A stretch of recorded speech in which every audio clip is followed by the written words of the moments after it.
So ನೀವು ಈ ವಿಚಾರವನ್ನು ದೇವೇಗೌಡರಿಗೆ ಏನಾದರೂ ಹೇಳುವಂಥ ಸಂದರ್ಭ ಬಂತಾ? ಒಬ್ಬ ಪತ್ರಕರ್ತರಾಗಿ ನಿಮ್ಮ ಮತ್ತು ದೇವೇಗೌಡರ ನಡುವಿನ ಒಡನಾಟ ಅಥವಾ ಸಂಬಂಧಗಳು, ಸಂಪರ್ಕಗಳು, ಸಂದರ್ಭಗಳು ಹೇಗೆಲ್ಲ ಒದಗಿ ಬಂತು? ಅವರು ಭಾಳ ಬ್ಯುಸಿ ಆ ಟೈಮಲ್ಲಿ. ಒಂದಿಷ್ಟು ಮಾತ್ರೆಗಳು ಅದನ್ನು ಅವರು ಕೊಟ್ಟ ಕೈಗೆ. ಸೊ 6 ತಿಂಗಳಲ್ಲಿ ಕಾನ್ಸ್ಟಿಟ್ಯೂಷನ್ ಪ್ರಕಾರ ಅವ್ರು ಯಾವುದಾದ್ರು ಒಂದಕ್ಕೆ ಮೆಂಬರ್ ಆಗಬೇಕು. ಸೊ ಲೋಕಸಭಾ ಎಲೆಕ್ಷನ್ ಅಂದರೆ ಅಷ್ಟು ಸುಲಭ ಅಲ್ಲ. Do think he will go to Lok Sabha or will go to Rajya Sabha? ನೀವೇನು ಬರೀತಾ ಇದ್ದೀರಾ ಗೊತ್ತು ನನಗೆ, ಸ್ವಲ್ಪ ತಾಳಿ. ಸೊ ಆ ನಾಮಕ್ಕಲ್ ಜ್ಯೋತಿಷಿ 2ನೇ ಜ್ಯೋತಿಷ್ಯ ಬಹುಶಃ ಈಡೇರಲಿಲ್ಲ ದೇವೇಗೌಡರ ಬದುಕಿನಲ್ಲಿ. ಸೊ ನೀವು ಅಲ್ಲಿಂದ ಕೇಳ್ಕೊಂಡೇನೋ ಬಂದ್ರಿ. ಸೊ ನೀವು ಈ ವಿಚಾರವನ್ನು ದೇವೇಗೌಡರಿಗೆ ಏನಾದರೂ ಹೇಳುವಂಥ ಸಂದರ್ಭ ಬಂತಾ? ಅಥವಾ ನಿಮ್ಮ ಮತ್ತು ದೇವೇಗೌಡರ ನಡುವಿನ ಒಬ್ಬ ಪತ್ರಕರ್ತರಾಗಿ ನಿಮ್ಮ ಮತ್ತು ದೇವೇಗೌಡರ ನಡುವಿನ ಒಡನಾಟ ಅಥವಾ ಸಂಬಂಧಗಳು, ಸಂಪರ್ಕಗಳು, ಸಂದರ್ಭಗಳು ಹೇಗೆಲ್ಲ ಒದಗಿ ಬಂತು ಅದನ್ನು ಸ್ವಲ್ಪ ಹಂಚ್ಕೊಳ್ಳೋದು. ಅಲ್ಲ, ನಾಮಕಲ್ ಜ್ಯೋತಿಷಿದ್ದು ನಾವು ಪ್ರಸ್ತಾಪ ಮಾಡಲಿಲ್ಲ. ಆದರೆ ನಾನು ಟೆಲಿಗ್ರಾಫ್ ಕರೆಸ್ಪಾಂಡೆಂಟ್ ಆಗಿ ಅವ್ರನ್ನ ಮತ್ತು ಬೇರೆ ಬೇರೆ ಪತ್ರಿಕೆಗಳಿದ್ದಾಗ ಸಾಕಷ್ಟು ಸಲ ಇಂಟರ್ವ್ಯೂ ಮಾಡಿದ್ದೆ. ಚೆನ್ನಾಗಿ ಜ್ಞಾಪಕ ಇರ್ತಕ್ಕಂಥದ್ದು ಐ ಥಿಂಕ್ ಪಾರ್ಲಿಮೆಂಟ್ ಎಲೆಕ್ಷನ್ ಮೊದಲು. ಸೊ ಅವರನ್ನು ಇಂಟರ್ವ್ಯೂ ಮಾಡೋದಕ್ಕೆ ನಾನು ಟೈಮ್ ಕೇಳಿದ್ದೆ. ಅವರು ಭಾಳ ಬ್ಯುಸಿ ಆ ಟೈಮಲ್ಲಿ, ಮುಖ್ಯಮಂತ್ರಿ ಆಗಿದ್ದರು. ಸೊ ಅವ್ರು ಹೇಳಿದ್ರು ರಾತ್ರಿ 12 ಗಂಟೆಗೆ ಟೈಮ್ ಕೊಟ್ಟರು, 12 ಗಂಟೆಗೆ ಬಂದುಬಿಡಿ ಅಂಥೇಳಿ. ಅದು ಡಿಸೆಂಬರ್ ತಿಂಗಳು, ಏನೋ ಚಳಿ, ಕೊರೆಯುವ ಚಳಿ. ನಾನು ಸ್ಕೂಟ್ರಲ್ಲಿ ಸೊ ಅವ್ರ ಮನೆಗೆ ಹೋದ್ಮೇಲೆ ಅಲ್ಲಿ ಏನೋ ಒಂದು ಅರ್ಧ ಗಂಟೆ ಕಾದ ಮೇಲೆ ನಾನು ಒಂದು ಓಪನ್ ರೂಮ್, ಸ್ಮಾಲ್ ರೂಮು, ಅಲ್ಲಿ ಕೂತ್ಕೊಂಡು ವೆಯ್ಟ್ ಮಾಡ್ತಾಯಿದ್ದೆ. ಏನೋ ಒಂದು ಪುಸ್ತಕ ಇಟ್ಕೊಂಡು ಓದ್ತಾಯಿದ್ದೆ. ಆಮೇಲೆ ಹೀಗೆ ಹಿಂದೆ ಈ ಕಡೆ ತಿರುಗಿ ನೋಡ್ತೀನಿ, ಯಾವುದೋ ಒಂದು ವ್ಯಕ್ತಿ ಬರ್ತಾ ಇದೆ ಅನ್ನಿಸ್ತು. ನೋಡಿದ್ರೆ ಆ ಚಳಿಗೆ ದೇವೇಗೌಡರು ಒಂದು ಸ್ವೆಟ್ರ್ ಹಾಕ್ಕೊಂಡಿದ್ದಾರೆ, ಅದರ ಮೇಲೆ ಒಂದು ಶಾಲ್ ಹಾಕ್ಕೊಂಡಿದ್ದಾರೆ, ಒಂದು ಮಂಕಿ ಕ್ಯಾಪ್, ಒಂದು ಮುಕ್ಕಾಲು ಭಾಗ ಅವರ ಮುಖ ಮುಚ್ಕೊಂಡಿರೋ ಅಷ್ಟು ಮಂಕಿ ಕ್ಯಾಪ್ ಎಲ್ಲ ಹಾಕ್ಕೊಂಡು ಒಳಗಡೆ ಬಂದರು.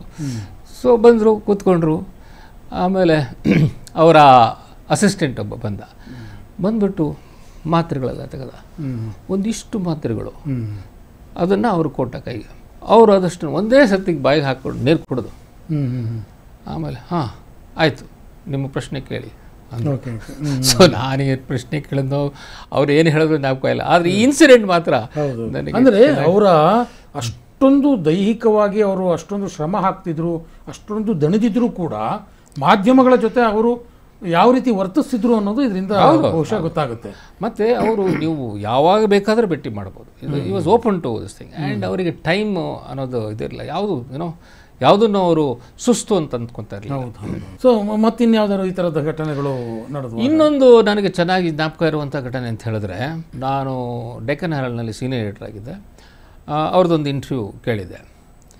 ಅವರು ನಾನು ಹಿಂದಿನ ದಿವಸ ಮಾತಾಡಿದಾಗ ಬೆಳಗ್ಗೆ ಬ್ರೇಕ್ಫಾಸ್ಟಿಗೆ ಬನ್ನಿ, 8:30ಗೆ ಬನ್ನಿ ಮನೆಗೆ ಅಂತ ಹೇಳಿದ್ರು.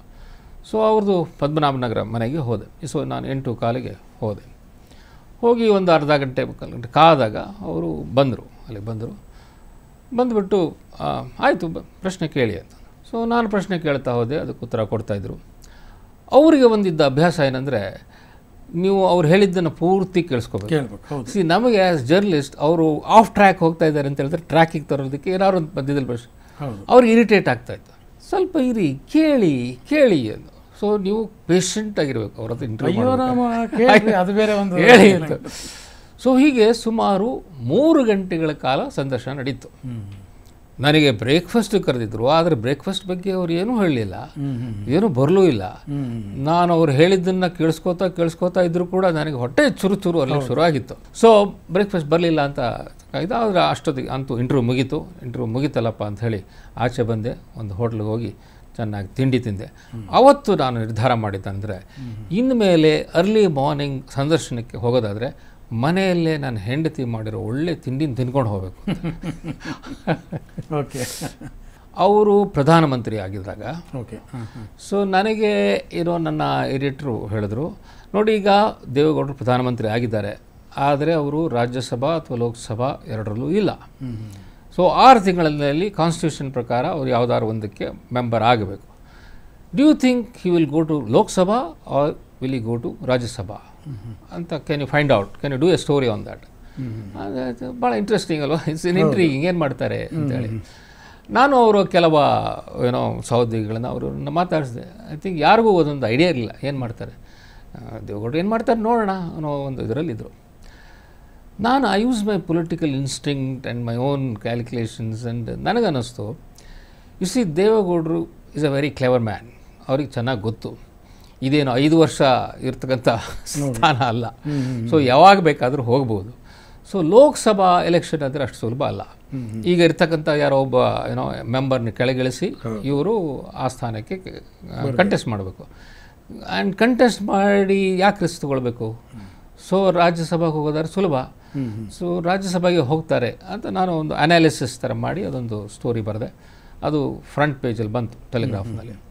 ಅದು ಅವರು ಪ್ರಧಾನಮಂತ್ರಿ ಆಗಿ ಫ್ಯೂ ಡೇಸ್ ಆಗಿತ್ತು. ಆಮೇಲೆ ಅವರು ಪ್ರಥಮ ಬಾರಿಗೆ ಬೆಂಗಳೂರಿಗೆ ಬರ್ತಾರೆ ಪ್ರಧಾನಮಂತ್ರಿ ಆಗಿದ್ದಾಗ. ಬಂದಾಗ ಕಾನ್ಫರೆನ್ಸ್ ಹಾಲ್ನಲ್ಲಿ ಪ್ರೆಸ್ ಕಾನ್ಫರೆನ್ಸ್ಗೆ ಅಫ್ಕೋರ್ಸ್ ಫಸ್ಟ್ ಟೈಮ್ ಪ್ರಧಾನಮಂತ್ರಿ ಆದಮೇಲೆ ಬಂದಿರತಕ್ಕಂಥದ್ದು ಒಂದು 200 ಜನ ಜರ್ನಲಿಸ್ಟ್ ಇರ್ತಾರೆ. ಸೊ ಎಲ್ಲ ಕಡೆ ಕಿಕ್ಕಿರಿದಿರ್ತಾರೆ. ನಾನು ಸ್ವಲ್ಪ ಲೇಟ್ ಆಗುತ್ತೆ ನಾವು ಹೋಗೋದು ಒಳಗೆ. ನೋಡ್ತೀನಿ ಎಲ್ಲೂ ಜಾಗ ಇಲ್ಲ, ಕೂತ್ಕೊಳ್ಳೋದಕ್ಕೆ ಜಾಗ ಇಲ್ಲ ಅಷ್ಟು. ಆಮೇಲೆ ಹಿಂಗೆ ನೋಡ್ಕೊಂಡು ಹೋದಾಗ ಮುಂದೆ ಅವರು ಕೂತ್ಕೊಳ್ಳೋ ಜಾಗದ ಒಂದು 3-4 ಪಕ್ಕದಲ್ಲಿ ಒಂದು ಸೀಟ್ ಖಾಲಿ ಇತ್ತು. ಅಲ್ಲಿ ಕೂತ್ಕೋಬೋದಾ ಅಂತ ಆಯಿತು ಅಂತ ಲೀಡರ್ಸ್ ಹೇಳಿದ್ರು. ಕೂತ್ಕೊಂಡೆ. ಅಲ್ಲಿ ಕೂತ್ಕೊಂಡಿದ್ದೆ. ದೇವೇಗೌಡರು ಬಂದರು. ಎಲ್ಲರಿಗೂ ಹಿಂಗೆ ನಮಸ್ಕಾರ ಮಾಡ್ಕೊಂಡು ಬಂದರು.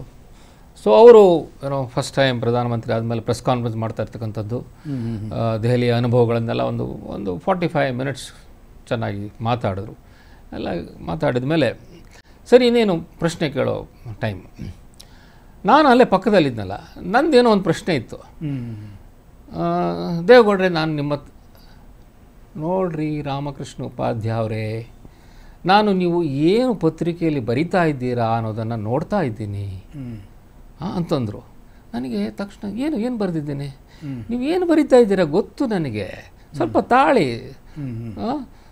ತಾಳಿ ಅಂತಂದರು. ಆವಾಗ ನನಗೆ ಫ್ಲ್ಯಾಶ್ ಆಯಿತು, ನಾನು ರಾಜ್ಯಸಭಾ ಎಲೆಕ್ಷನ್ ಬಗ್ಗೆ ಇವರು ರಾಜ್ಯಸಭಾಗೆ ಹೋಗ್ತಾರೆ ಅನ್ನೋದು ಅವರಿಗೆ ಇರಸ್ಮುರ್ಸ್ ಆಗಿರಬೇಕು ಅಂತ. ಸೊ ಅಲ್ಲಿಗೆ ನನ್ನ ಸ್ನಬ್ ಮಾಡಿಬಿಟ್ರು.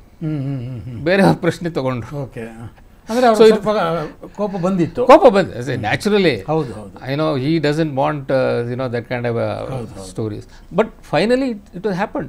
ಅವರು ರಾಜ್ಯಸಭೆಗೆ ಹೋದರು. ಸೊ ದೇವೇಗೌಡರು ಪ್ರಧಾನಿ ಆದರೂ ಸಹ ಅವರ ಬಗ್ಗೆ ಬರುವಂತಹ ವರದಿಗಳನ್ನು ಎಷ್ಟು ಸೂಕ್ಷ್ಮವಾಗಿ ಗಮನಿಸ್ತಾ ಇದ್ರು ಅನ್ನೋದು ಈ ಘಟನೆಯಿಂದ ಗೊತ್ತಾಗುತ್ತೆ.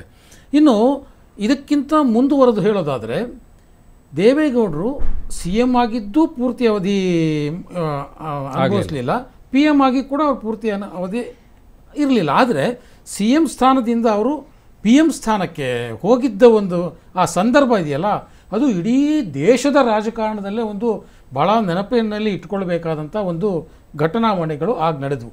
ಬಹುಶಃ ಮುಂದಿನ ಸಂಚಿಕೆಯಲ್ಲಿ ನೀವು ಆ ಎಲ್ಲ ವಿವರಗಳನ್ನು ನಮ್ಮ ವೀಕ್ಷಕರಿಗೆ ಹೇಳಬಹುದು ಅನ್ನುವಂಥ ನಿರೀಕ್ಷೆಯಲ್ಲಿ ನಾನು ಕೂಡ ಇದ್ದೇನೆ, ನಮ್ಮ ವೀಕ್ಷಕರು ಕೂಡ ಇದ್ದಾರೆ. ಸೊ ಇಲ್ಲಿಯವರೆಗೆ ದೇವೇಗೌಡರ ಒಟ್ಟಾರೆ ಜೀವನ ಪಯಣವನ್ನು ಎಳೆಯಾಗಿ ನಮ್ಮ ವೀಕ್ಷಕರ ಮುಂದೆ ಇಟ್ಟಿದ್ದೀರಿ. ಅದಕ್ಕೆ ಧನ್ಯವಾದಗಳು. ನಮಸ್ಕಾರ ಸರ್. ಜೀವನ ಪಯಣ ಇನ್ನೂ ಇದೆ. ಹೌದು, ಇನ್ನೂ ಅವರದು ಡೀಟೇಲ್ ಆಗಿ ನಾವು ನೆಕ್ಸ್ಟ್ ಇದರಲ್ಲಿ ಅವರು ಮುಖ್ಯಮಂತ್ರಿ ಆಗಿದ್ದು ಕೇವಲ 17 ತಿಂಗಳು. ಹೌದು 17 ತಿಂಗಳು ಇನ್ನೂ ಕಂಟಿನ್ಯೂ ಆಗ್ಬೋದಾಯ್ತು. ನ್ಯಾಚುರಲಿ ಅವರಿಗೊಂದು ಬಹುಶಃ ನನಗನ್ಸುತ್ತೆ ಅವ್ರು ಇವನ್ ಸೆಕೆಂಡ್ ಟರ್ಮ್ ಸಿಕ್ಕಿದ್ರು ಆಶ್ಚರ್ಯ ಇಲ್ಲ, ಯಾಕಂದರೆ ಅವರಿಗೆ ಚಾಲೆಂಜರೇ ಇರಲಿಲ್ಲ. ಬಟ್ PM ಪೊಸಿಷನ್ ಬಂದ್ಬಿಡ್ತು, ಅದನ್ನು ಬಿಟ್ಟು ಹೋಗ್ಲಿಕ್ಕೆ ಆಗಲಿಲ್ಲ ಅವರು. ಬಟ್ ಅಲ್ಲಿ ಹೋದ್ಮೇಲೆ ಅಲ್ಲೂ ಅದು ಶಾಶ್ವತ ಇಲ್ಲ, ಯಾಕಂದರೆ ಇವ್ರಿಗೆ ಮೆಜಾರಿಟಿ ಇರಲಿಲ್ಲ. ಅಲ್ಲೂ ಕೂಡ ಇದ್ದಿದ್ದವರು 10 ತಿಂಗಳು. ಯಾವ ರೀತಿ ವಿಧಿ ಆಟ ಆಡುತ್ತೆ ಅನ್ನೋದು ಅವರ ರಾಜಕೀಯ ಜೀವನದಲ್ಲಿ ಸತ್ಯ. ಅಂದರೆ ಅವರ ರಾಜಕೀಯ ಪಯಣ ಈ ಕ್ಷಣದವರೆಗೂ ಆ ಪಯಣ ಮುಂದುವರಿಸೇ ಇದ್ದಾರೆ ಅವರು.